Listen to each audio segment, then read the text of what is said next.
Hello everyone, welcome to the Evangelist Nick Garrett channel. In this installment of our videos on evolution, we're talking specifically about dinosaurs. Firstly, why is there no adequate explanation for the vast fossil graveyards of dinosaurs found across the world?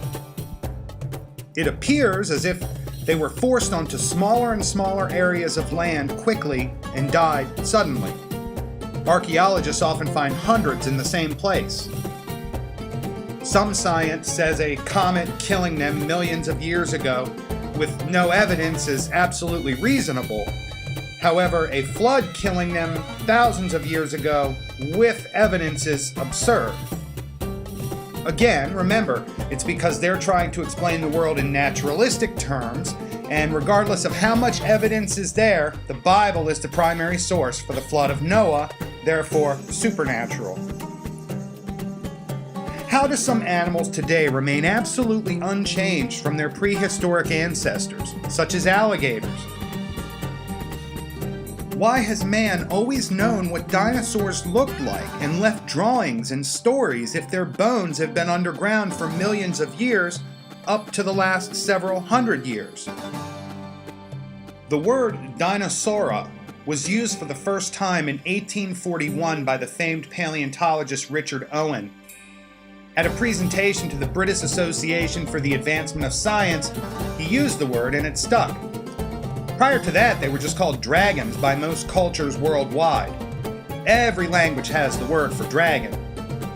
In fact, as late as 1946, the word dragon appeared in some dictionaries with the comment, "1, now rare." For those English people who might say, wait, they're not talking about actual dragons, but word use, I would argue the same point. They're saying that it's now rare, not extinct or doesn't exist or isn't used. The famous science journal from the 1500s entitled Historia Animalium also claimed that dragons were not extinct but extremely rare. In 1572, the scientist Ulysses Aldrovandus described a dragon seen along a farm road in Italy. A farmer killed the creature when he struck it on the head with a large stick. Aldrovandus obtained the body, took measurements, and sketched it before he donated it to a museum. The animal was a Tanystropius. One ancient Chinese account of a man named Yu reads as follows. After the Great Worldwide Flood, a man named Yu survived the land of China and divided it into sections. He built channels to drain the water off to the sea and help make the land livable again. Many snakes and dragons were driven off from the marshland when Yu created the new farmlands. It's from a book called The Great Dinosaur Mystery, page 42. Now, for those who want to say that the stories contained in the Bible are only part of Judeo-Christian tradition or Muslim tradition, I note that this comes from ancient Chinese tradition. In fact, in 1611, the Emperor of China had a post specifically entitled The Royal Dragon Feeder.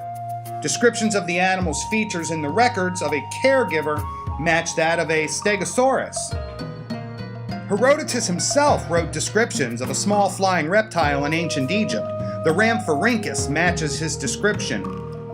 He had been shown a graveyard with many of these creatures. He even had locals vent to him about how these creatures infiltrating their spice groves and how they had to smoke them out when it came time to cultivate. Aristotle said that during his time, it was common knowledge that creatures such as this existed in Ethiopia. The Indian geographer Strabo also described them. In Natural History by Pliny, written around the year 70 AD, he says, Africa produces the elephant, but it is India that produces the largest, as well as the dragon. In 200 AD, Dinosaura Animalium, written by a well-respected Roman general, said, the Phrygian history also states that dragons are born which reach 10 paces in length. In 1271, Marco Polo said that the Chinese emperor had dragons that pulled his chariots on special occasions. And he had been there. In his book, he recorded having seen another in a remote Chinese province. Here are seen huge serpents 10 paces in length and 10 spans in girth of body. At the forepart, near the head, they have 2 short legs, having 3 claws like those of a tiger, with eyes larger than a 4-penny loaf and very glaring. The jaws are large enough to swallow a man. The teeth are large and sharp, and their whole appearance is so formidable that neither man nor any kind of animal can approach without terror. Others are met with a smaller size, being 8, 6, or 5 paces long. That is from the Travels of Marco Polo, Book 2, Chapter 40. We would use the evidentiary method to cite all these examples, which means they're written, which means somebody debunking this would have to say, oh, Marco Polo, the great explorer, yeah, some of his work is true, but boy, sometimes he wrote these stories that weren't true about dinosaurs in his work. That would call his credibility into question. He certainly wouldn't be remembered as a great explorer if he filled his work full of lies and fanciful garbage. Alexander the Great reported that when he conquered India, great dragons that lived in caves scared his soldiers. My point is this: the historical record, the evidentiary method, does not indicate that dinosaurs have been dead for tens of millions of years. Now let's talk about some physical evidence. Evidence of man and dinosaurs together span culture and exist in cave drawings, paintings, other art, on temple, implements of war. Again, why do all these people know what they look like if their bones were underground for millions of years? In modern times, encounters in deep, dense, uninhabitable areas of the globe continue. We exclude most of them from our presentation because eyewitness accounts, no matter how credible, are not proof in modern science. I will leave you with a few examples you can look into. The largest swamp in the world is in the middle of the Congo, and it's called the Akawala Swamp. It's 55,000 square miles and is 80% unexplored. Very few go in, but local tribespeople there identify a Apatosaurus, which they call Mukele Mbembe. Think about the significance of this. They describe the habits of these animals, encounters with them, and in some cases have no concept of the outside world.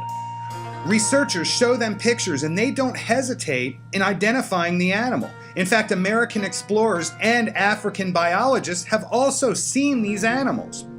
A cryptozoologist named Roy Makel has explored portions of the swamp, and he wrote a book called A Living Dinosaur?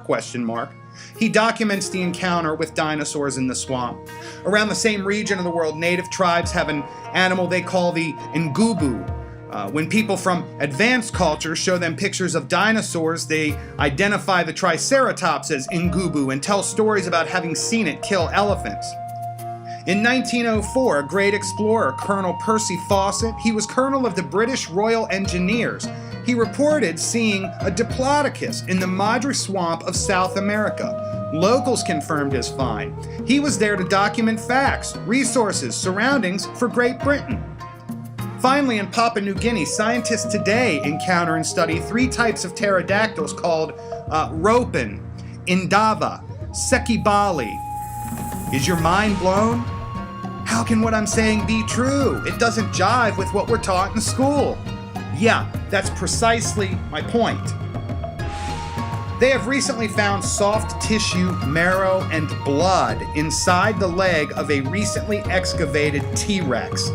It is impossible that in millions of years, whether 1 or 68, that soft tissue would still be in that animal's body without it having decomposed.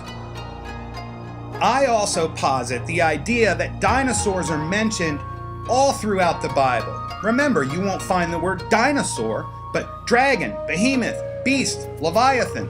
For sake of shortening the video, I'll just provide a list of all the scriptures in the video description so you can go check them out for yourself.